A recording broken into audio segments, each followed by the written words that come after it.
Assalomu alaykum o'quvchilar. Bugun 4-lessonimizga ham yetib keldik. Bu lessonimiz frequency haqida, ya'ni biror bir ish harakatni qanchalik tez-tez sodir bo'lishi haqida.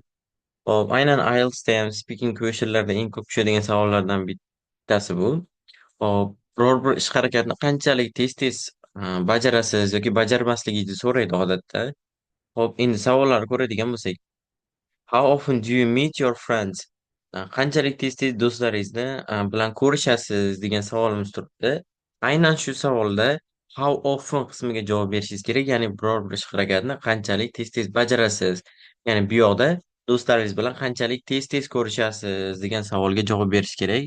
Lekin ko'pchilik ko'pincha bunaqa savollarda off topic bo'lib ketadi. Sababi do'stlari haqida gapirishga o'tib ketib qoladi. Bu yoqda eng asosiy so'rayotgan narsa do'stlaringiz bilan qanchalik tez-tez ko'rishasiz deb so'ralyapti. Hop, example 1 ga qaraydigan bo'lsak, almost every day since they are my neighbors, I see them whenever I leave from home to school. Hop, endi aytilyapti, mana javob berilyapti mana shu joyda. Deyarli har kuni ko'rishaman, chunki since bu yoqda chunki ma'nosida kelyapti. They are my neighbors, ya'ni ular mening qo'shnilarim. Shuning uchun qachonki men uyimdan maktabga ketsam, har doim ularni ko'raman degan ma'noda javob berilyapti. Hop, endi davom etadigan bo'lsak, mana bu joyda once in a while vocabulary ishlatilyapti. Once in a while, ya'ni kamdan kam holatlarda ko'rishaman, ularni ko'raman degan ma'noda gapirilyapti do'stlarimni. Hop, unfortunately nowadays I lead a hectic lifestyle. That's why I can barely see them. However, we go live at the weekends on Zoom to have some chit chat. Hop, endi bu yoqda qaraymiz. Hop, anchagina yaxshi vocabulary'lar ishlatganmiz. Once in a while, ya'ni kamdan kam holatda ko'rishamiz. Ya'ni how often savoliga javob berdik. Endi unfortunately baxtga qarshi hozirgi kunlarda hectic lifestyle, lead a hectic lifestyle. Endi buni ma'nosi band hayot tarziga egaman hozirgi kunlarda. Shuning uchun ham that's why I can barely see them. Ularni kamdan kam holatlarda ko'raman. Barely ham kamdan kam degan ma'noda beriladi. However, we go live at the weekends. Endi bu yoqda do live emas, bu yoqda go live bo'lyapti. Mana shu narsani ham eslab qolaylik. Ya'ni onlayn bo'lamiz dam olish kunlarida Zoom'da chit chat qilish uchun, ya'ni u yoq bu yoqdan gaplashish uchun degan ma'noda ishlatiladi. Hop, ishlatiladigan vocabulary'larni ko'radigan bo'lsak, mana bu joyda once in a while kamdan kam, to lead a hectic lifestyle, ya'ni band hayot tarzini olib borish, to have some chit chat, yoq bu yoqdan gaplashish degan ma'noda ishlatilyapti. Hop, example 3 ga qaraymiz. Hop, aynan mana shu example'larga tushunmagan bo'lsangiz, shu joylarni to'xtatib qaytadan ko'rsangiz bo'ladi. Hozir tez-tez davom ettirib ketyapman. Hop, endi example 3 ga qaraymiz. We meet on a daily basis since they are my neighbors. In the evenings we even go for a walk and have some chit chat. Endi bu yoqda aytilyaptiki, daily basis so'zi bu everyday ga tenglashadi. Doim everyday deyishni o'rniga daily basis desangiz bo'ladi. Biz har kuni ko'rishamiz deyilyapti. Chunki ular mening qo'shnilarim. Hop, in the evenings, ya'ni kechki vaqtlarda we even go for a walk, ya'ni sayr qilish uchun boramiz hattoki, va and has some chit chat, ya'ni u yoq bu yoqdan gaplashamiz o'sha sayr qilgan borganimizda degan ma'noda ishlatilyapti. Hop, keyingisi example 4 ga qaraydigan bo'lsak, very rarely, kamdan kam holatlarda ko'rishamiz, ya'ni rarely juda kam degan ma'noni beradi. How often degan savolimizga javob beryapmiz. This is because, endi eslab qolamiz, shunga o'xshash qisqa javoblar berganda shundan keyin shu sababli demoqchi bo'lsak, this is because deb turib gapirib ketsak bo'ladi. Hop, this is because, buni sababi shundaki degan ma'noni beradi bu. This is because I don't have time to socialize these days. Bu yoqda socialize, ya'ni odamlarga qo'shilish, suhbatda bo'lish degan ma'noni anglatadi. Ya'ni boshqalarga qo'shilish degan ma'noda. Bu shu tufayli, buni asosiy sababi, ya'ni kamdan kam ko'rishim sababi, men shu kunlarda boshqalar bilan birga suhbat qilishga, odamlarga qo'shilishga vaqtim yo'q. I'm busy with IELTS preparation. Men IELTSga tayyorgarlik bilan bandman. Shuning uchun ham I want to focus on only one thing. Faqatgina bitta narsaga fikrimni, hayolimni qaratmoqchiman. Ya'ni focus on, bitta narsaga e'tiborni jamlash degan ma'noda ishlatiladi. Hop, davom ettiramiz. Example 5. Not so often. Ya'ni ko'p emas ko'rishadiganim do'stlarim bilan. I don't think we are close enough to meet each other every week. Men o'ylashim bo'yicha men do'stlarim bilan har haftada ko'rish uchun yetarli darajada yaqin emasmiz degan ma'noda ishlatilyapti. Besides, undan tashqari, nowadays everyone is busy with their work.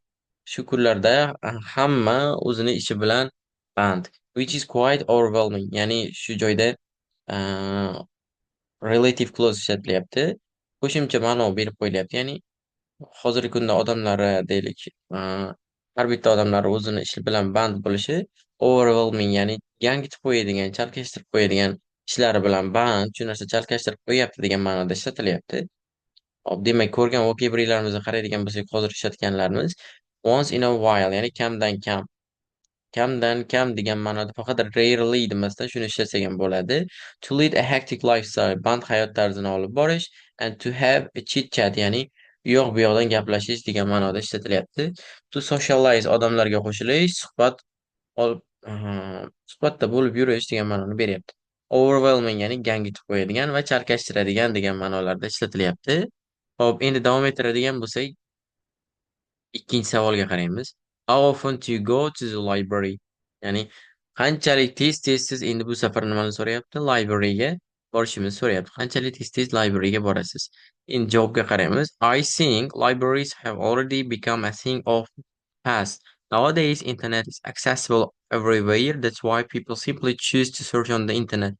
Ya'ni men o'ylaymanki, kutubxona aytilyaptiki, a thing of past, ya'ni o'tmishni bir sarqiti bo'lib qoldi degan ma'noda ishlatiladi bu vocabulary. Ya'ni aytilyaptiki, kutubxonalar o'tmishni bir sarqiti bo'lib qoldi, o'tmishni narsasi bo'lib qoldi. Shuning uchun ham shu kunlarda deyilyapti, internet ya'ni accessible, ya'ni hamma joyda ulansa bo'lyapti. Shuning uchun ham odamlar shunchaki internetdan qidirishyapti, libraryga bormasdan degan ma'noda ishlatilyapti. Hop, endi davom ettiradigan bo'lsak, example 2. I used to go to our local library a lot when I was a kid. However, nowadays I don't need it owing to the access to the internet. Ya'ni men o'zimizga yaqin bo'lgan mahalliy kutubxonaga juda ko'p borardim kichkina bolaligimda. However, ya'ni lekin nima bo'lsa ham hozirgi kunlarda men unga borishga muhtoj emasman. Owing to the, ya'ni owing to the shu sababli degan ma'noda ishlatiladi. Owing to the access to the internet, ya'ni internetga ulana olishim tufayli shu narsa hozir menga kerak emas, ya'ni kutubxonaga borish kerak emas degan ma'noda gapirilyapti. Hop, endi example 3 ni boshlashdan oldin mana shu narsani ko'rib qo'yishimiz kerak. Grammatikadan even though, ya'ni hattoki shunday bo'lsa-da deb tarjima qilinadi va ikkita gapni ular biri ikkinchisiga qarshi qo'yish uchun ishlatiladi. Misol uchun, even though she has a book, she can't read. Ya'ni unda kitob bo'lishiga qaramasdan uni o'qiy olmaydi. Ya'ni kitobi bor, lekin ikkinchisida unga qarama-qarshi berilyapti, o'qiy olmaydi. Even though we weren't late, the teacher made us wait more. Biz kech qolmagan bo'lsak-da, deyapti, o'qituvchi bizni ko'proq kutishga majbur qildi. Ya'ni chap tomon bilan o'ng tomon bir-biriga qarama-qarshi bo'lgan holatda ishlatiladi. Hop, endi yana ko'rgan vokabularimizdan to be a thing of the past, ya'ni eskiniki, eskirgan narsa yoki odatga nisbatan ishlatiladi. Ya'ni o'tmish sarqiti degan ma'noda tarjima qilsa bo'ladi. Accessible ulansa bo'ladigan.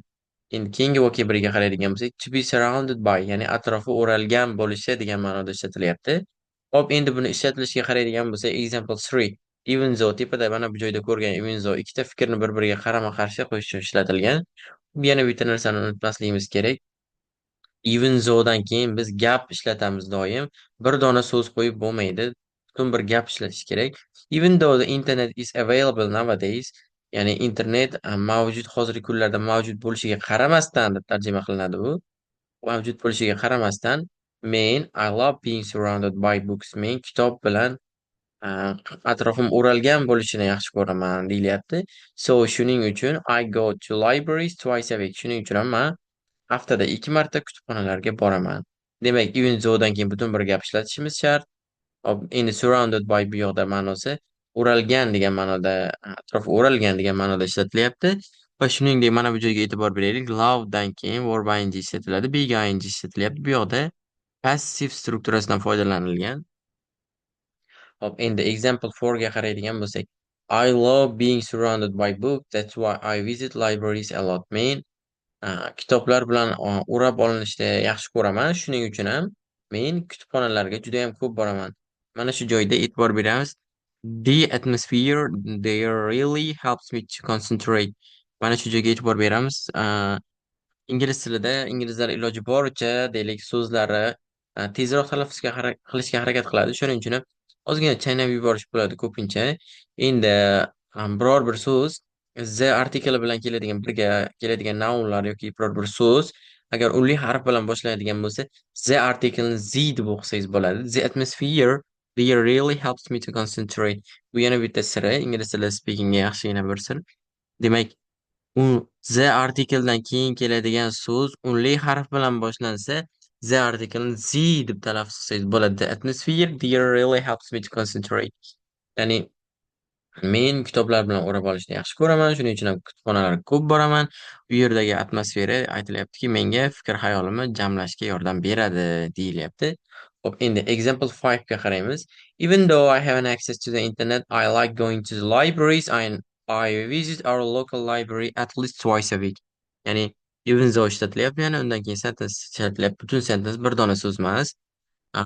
Menda internetga ulana olsamda, manda bor bo'lsa ham ulana olish I like going to the library, ya'ni kutubxonalarga borishni yaxshi ko'raman va men o'zimizni mahalliy, ya'ni kutubxonamizga haftada hech bo'lmasa 2 marta kamida tashrif buyuraman, boraman deyilyapti. Endi uchinchi savolimizga qaraymiz. Eng trend hozirgi kunda eng ko'p speakingda so'ralayotgan savollardan bittasi How often do you eat fast food? Ya'ni how often, ya'ni biror bir narsani qanchalik tez-tez sodir bo'lishini so'rayapti, qanchalik tez-tez fast food yeyishini so'ralyapti bu yoqda.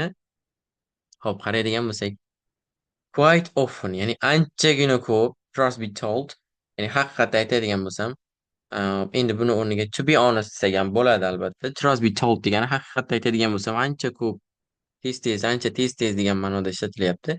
I don't have much time to cook, that's why ordering some hamburgers has become a habit of mine.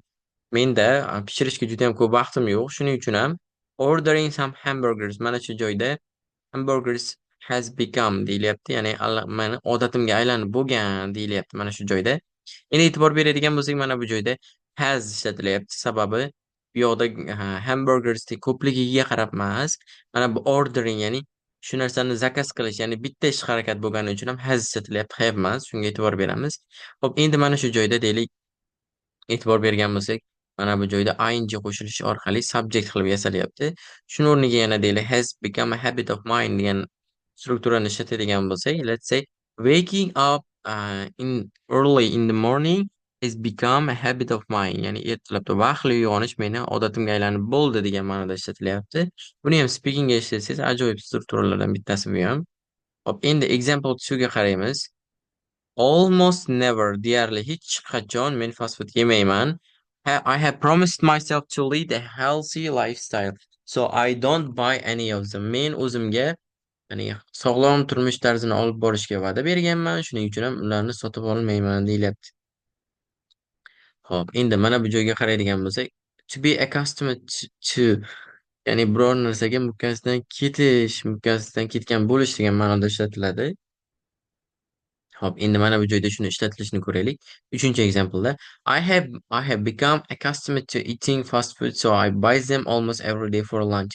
Men fast foodni yeyishga juda ham odatlanib mukkasidan ketganman. Shuning uchun ham ularni har lunch, ya'ni obedgi vaqtga har doim deyarli har kuni sotib olaman fast foodlarni deyilyapti. Endi e'tibor beramiz, mana bu infinitivni cho'si emas, accustomed to, ya'ni bu preposition holatida kelyapti. Accustomed verbimiz bilan birga accustomed to'dan keyin verb ing ishlatish kerak. Hop, demak mukkasidan ketganman degan ma'noda ishlatildi. Davomiga qaraydigan bo'lsak, I don't have much time to prepare something for myself. Men o'zim uchun nimadirni tayyorlashga ko'p vaqtim yo'q. That's why I simply eat some cheeseburgers. Ya'ni men o'zim uchun tayyorlashga vaqtim bo'lmagani uchun ham men shunchaki cheeseburgerlarni yeb ketaman doim deyilyapti. Hop, endi keyingi strukturaga qaraydigan bo'lsak, no matter, ya'ni how hard I try, ya'ni qanchalik qattiq harakat qilsam-da degan ma'no ishlatiladi. va undan so'ng gap keladi. Ikkala gapni bog'lab, birini ikkinchisidan negativ ma'no bilan ajratib turadi. Example'ga qaraymiz. No matter where she goes, she is never welcomed.